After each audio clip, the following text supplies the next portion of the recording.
Hello, welcome to the review where I watch all the garbage so y'all don't have to. In today's video, we're going to follow up on yesterday's video where we played Mark Zuckerberg's announcements, getting rid of fact checkers and actually allowing free speech on the platform. And before we start that, I just want to say freedom of speech is the most important thing to freedom, our republic, and democracy. Our founders knew, they were very, very smart guys, that they had to guarantee the right of free speech. And that's why they said it's not given by government, it's given by God, by a creator. It comes from something outside of man. They knew that governments and kings and queens could become corrupt. And our government, the swamp, you could call it, for decades now has done less and less for the people and more for their own pocketbooks. They've used our tax dollars to enrich themselves and their pals. The media is part of the establishment. They go to the same parties. They rub elbows with the same people. That's part of the reason that they do censor information in the media. I'll give you an example. Karine Jean-Pierre, standing at the podium, says there is no illegal immigration. The border is secure. CNN, MSNBC, ABC, all the mainstream media outlets will play that little thing that she says. They won't play some guy that lives in Texas standing on the border showing these caravans coming across. So people that only watch those mainstream outlets believe that the border is secure because the truth is being censored by a corrupt government. So keep that in mind as we watch this. And then we're going to take a look at some reactions of some media personalities. And you're going to see anybody that is against this announcement by Mark Zuckerberg, anybody against it is an absolute communist.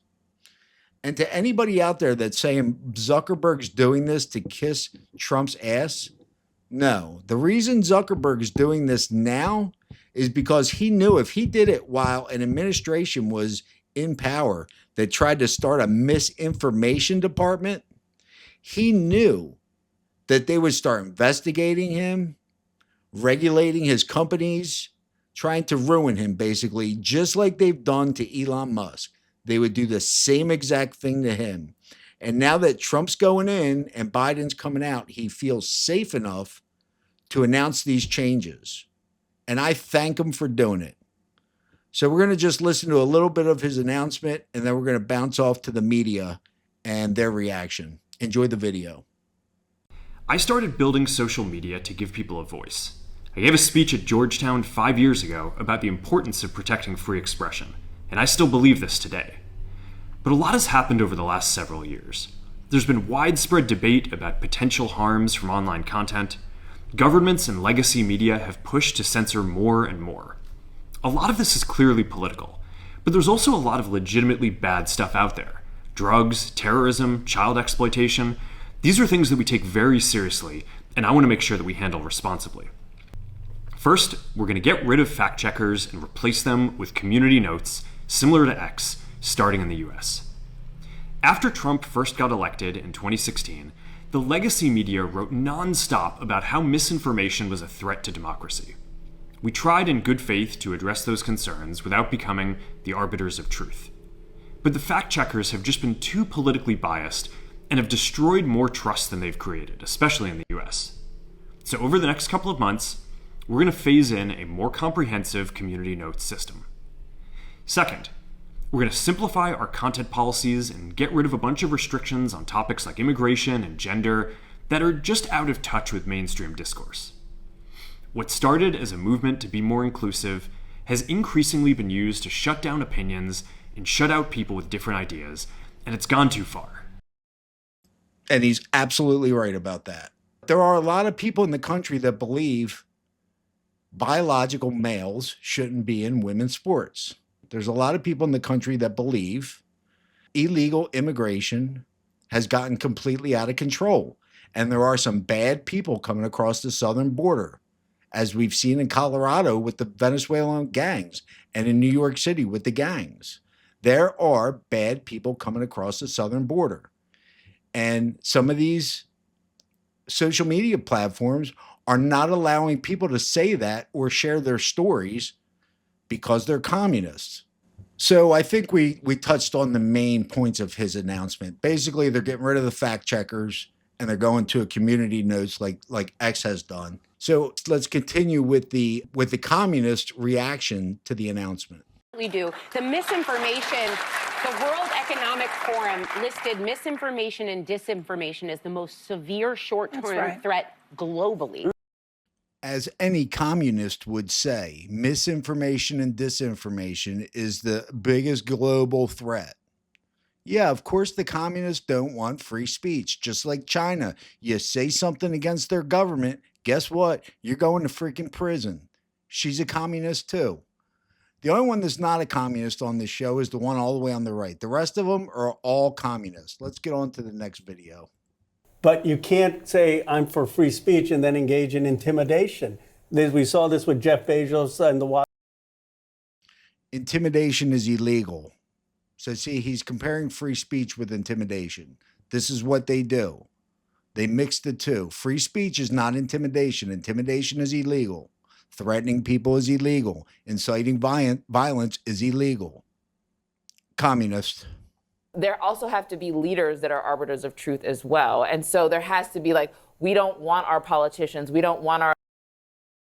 Wrong. The American people are the arbiters of truth. You yourself is the arbiter of truth. Here's another communist. Wants the government to tell you what's true. Well, the government's going to tell you that it's true that they do a great job all the time. They're going to tell you it's true that they're perfect angels and they deserve a raise. The government's going to tell you that the FBI never does anything wrong or illegal. That's what the government's going to tell you. No, the arbiters of truth are the American people. Let them hear everything and let them decide. They are smart enough. They don't need you or the government to do their thinking for them. Next communist. The message is clear. Get rid of the fact checkers that Trump doesn't like. Reflect the tipping point of the win, as Zuckerberg. Yeah, that's what he said. Get rid of the fact checkers that Trump doesn't like. No, what he said is get rid of the fact checkers because it turns out they're biased. And of course they are. Everybody's biased. That's why free speech is so important. Let everybody say their piece and let the American people decide. You communist. And why were they so eager? And why are Republicans in general so eager to end the idea of fact-checking? We're not eager to end the idea of fact-checking. We're eager to allow free speech. You communist. Another one. Communist. You're a communist. Everybody is biased. Fact-checkers included. I don't care if it's a fact-checker on the right or a fact-checker on the left. They're only going to tell you what they think is true. Instead of letting you decide for yourself. We want to hear all the arguments and then make our own decisions. We don't need you people telling us what's real or not. Thanks for watching, y'all. I really appreciate it. I'll see you next time. Don't forget to subscribe. Cheers.